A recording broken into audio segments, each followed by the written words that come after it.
Welcome to the Bookbibuli podcast and welcome to a completely new series this month.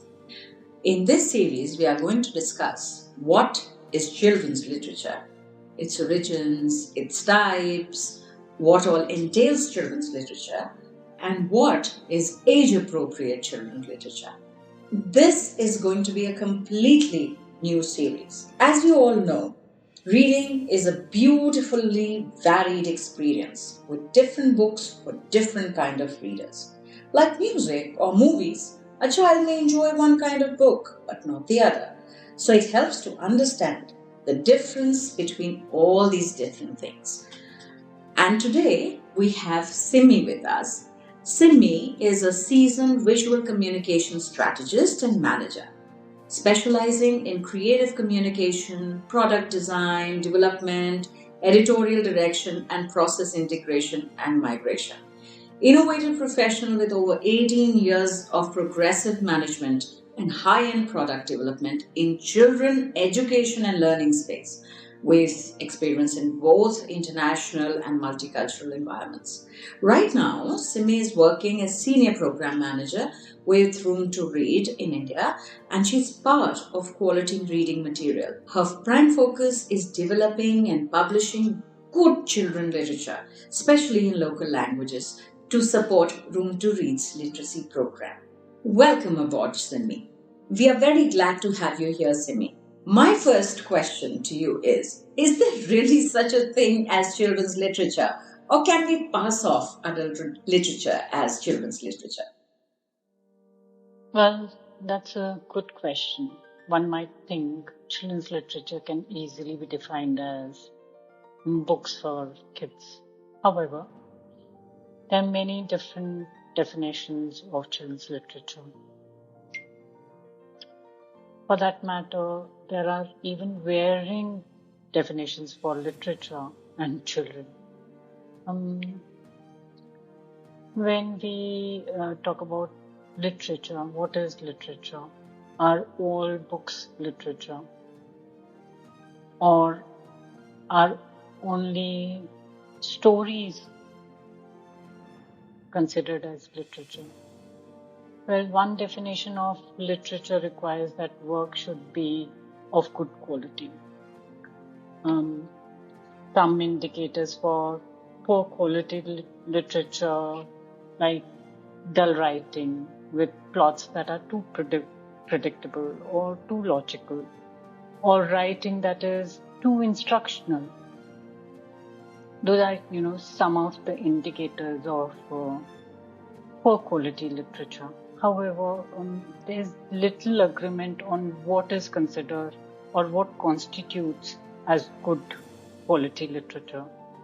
For example, if I select or suggest a book because a book has affected me deeply or moved me, another might not have the same experience with that same book. Hence, quality is very subjective and can only be defined by the reader. Having said that, when it comes to is there any such thing as children's literature, there are two schools of thoughts.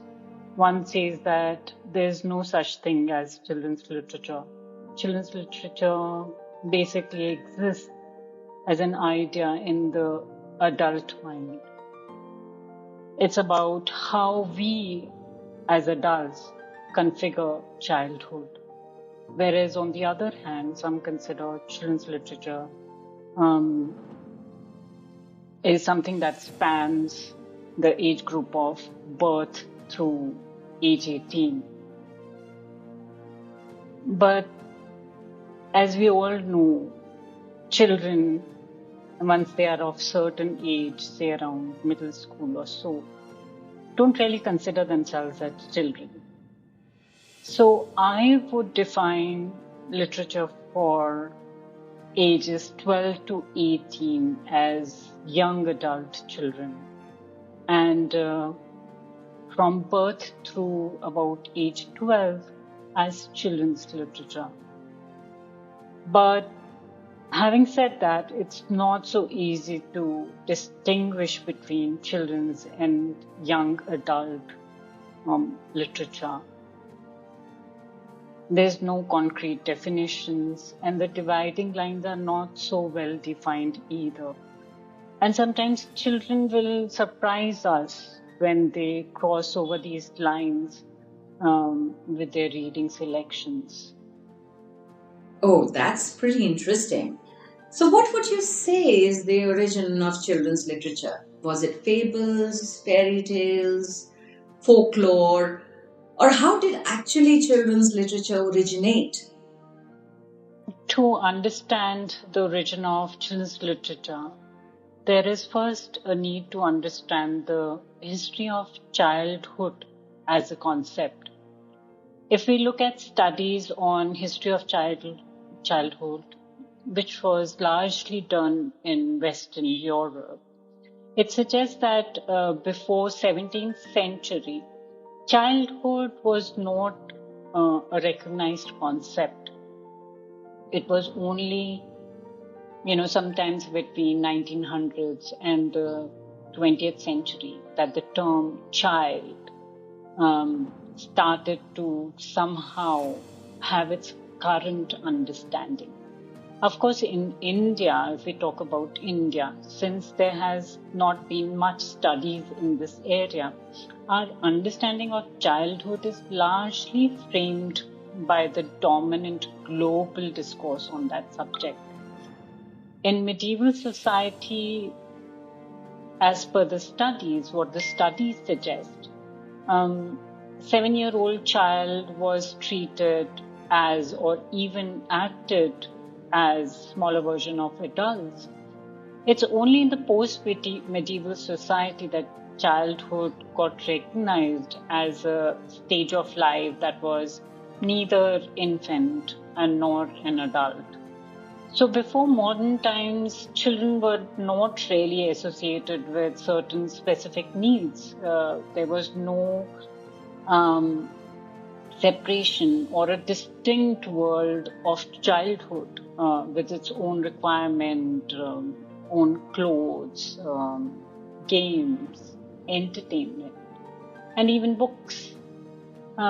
This all changed in around, 17th century. At the time, children were seen as, innocent beings who must be protected from any harm. They were also seen as, totally blank sheet to be filled in by its elders or adults. So the earliest books written for children were entirely, religious or instructional.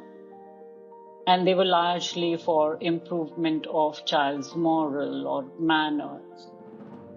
It's only in later half of the 18th century that books were being published for children to enjoy. But these books also, if I may add, were very moralistic. They had socially conscious themes that, generally outweighed the slim or very slender storyline. The intent largely of these books was teaching through amusement. Of course, as the time went by, the thinking evolved, and it was argued that children were individuals in their own right. They have their own ways of seeing things, thinking, feeling, or reasoning. And they are also capable of forming their own opinions. And as things evolved, one would say that around mid 18th century, there were some writings or some books that coming out which were totally focused on children, like Alice's Adventure in Wonderland, which was published around 1865. And it was very unique for its time, as it contained no lesson, no hidden lessons were there, or no morals were there in the book. It was purely for enjoyment of children. And today it is also considered as a prototype of modern children's literature as we know it today. Even in India, the initial child-centric story writing started around late 18th century or early 19th century. With writings from greats like Rabindranath Tagore or Gijubai. Uh, if you really look at most of the folklores or folk tales, whether in India or in the Western world that are popularly known as children's stories today were never really written for children. If we, read the unedited versions of these stories, we'll realize that they were for very advanced reading. Like I said earlier, books give you a varied form of entertainment, not only entertainment but also information. But what, as per you being the expert in this field, are the three main purposes of children's books or literature?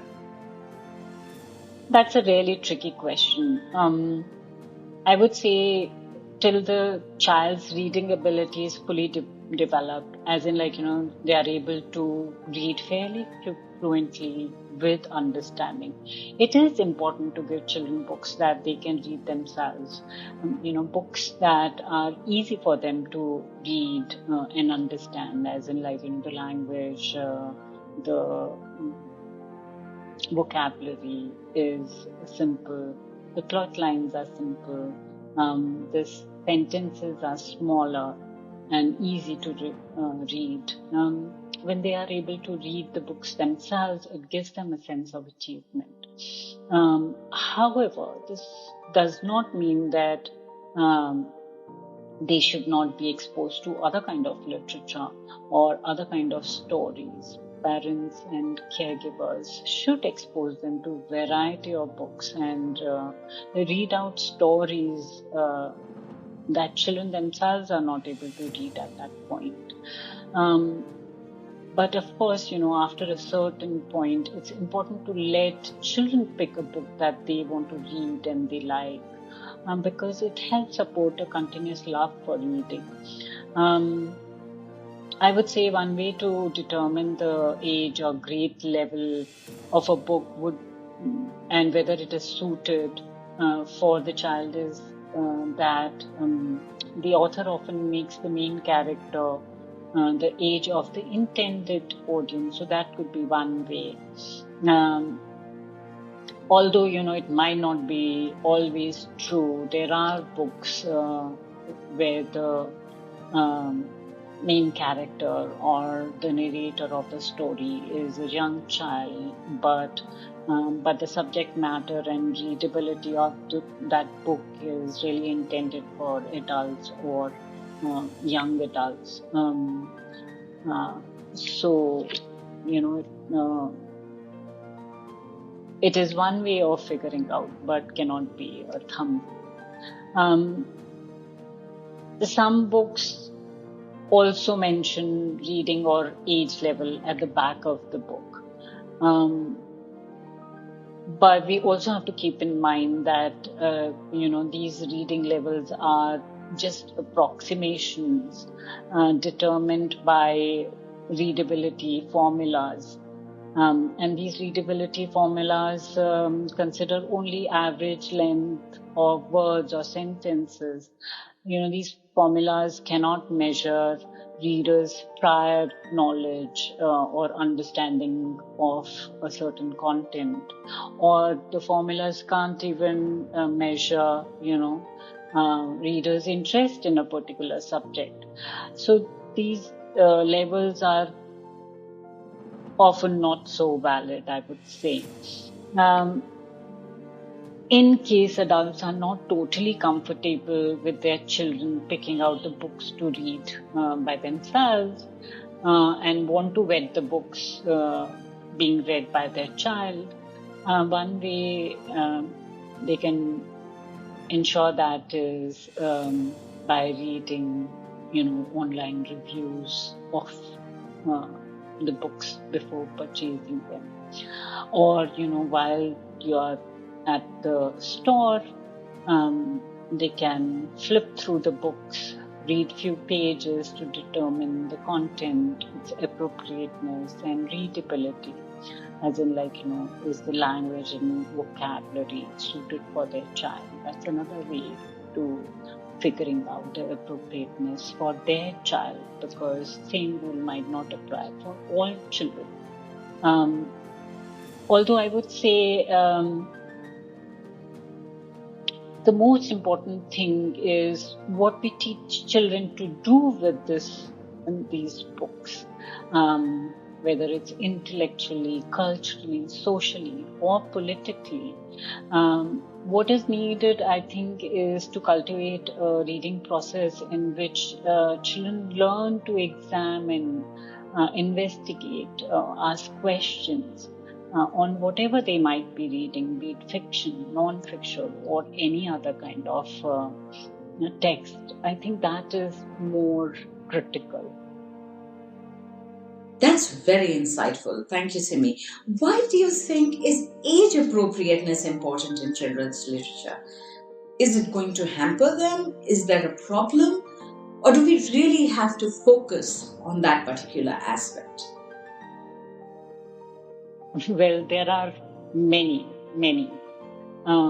Narratives have been an intrinsic part of human civilization since eternity. Humans have often used the power of narrative as primary expression to, transmit an idea down the generations, or to give insights to their existence. I mean, we've seen narratives in the form of cave paintings.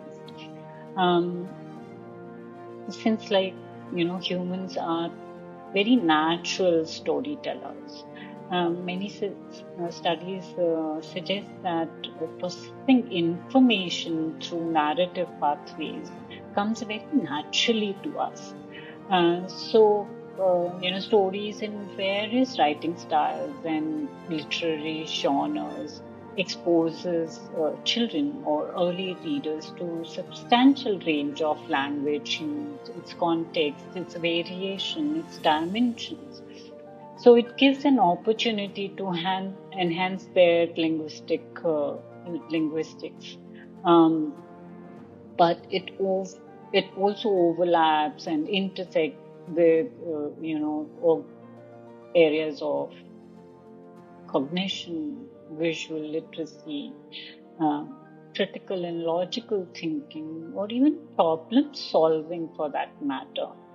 Um, books can be, a mirror that can reflect their own self, their own community and culture or heritage, their history.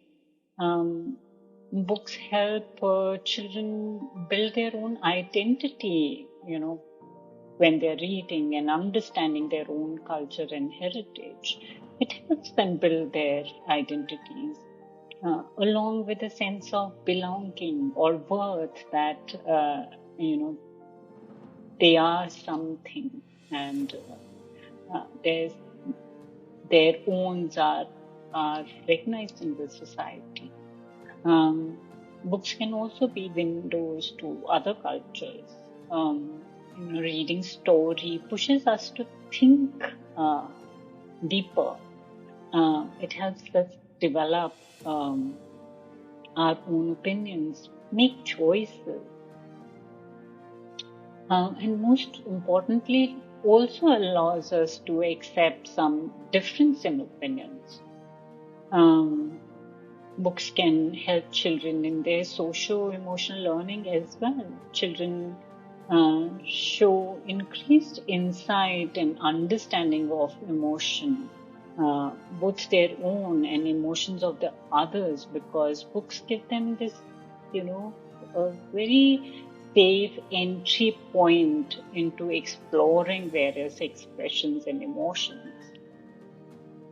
Thank you so much, Simmi, for your insights. It has been a wonderful session and we've loved having you over and loved speaking with you.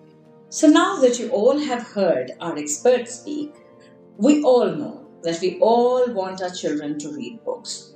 Most of us fail. This unguided journey is obviously a little fearful for most parents. We, as parents, cannot find time to read especially children's book. And that is why we decided on Bookbibuli. That is the vision behind Bookbibuli, to get a curated book discovery with us. We not only guide children, we also keep in mind their reading levels, we also keep in mind their interests, we also keep in mind their moods, where exactly do they stand, and that is how we give a personalized guidance as far as book reading is concerned. We also focus on parameters that influence the young mind. This is primarily so that the parents can rest easy and not be bothered with providing the wrong kind of or inappropriate literature in the hands of young and formative minds. As James Patterson has rightly said, there is no such thing as a kid who hates reading. There are kids who love reading and kids who are reading the wrong books. So guide your kids to the right books with Bookbibuli. Look forward to seeing you next Friday. Take care and happy reading.